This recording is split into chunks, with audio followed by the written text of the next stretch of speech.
जब भयो तिम्रो प्रवेश,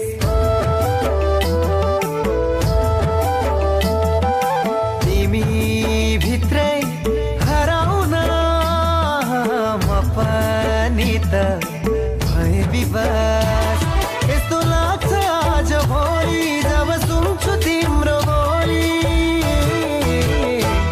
हर दिन हो कि प्रेम दिवस, हर दिन हो कि प्रेम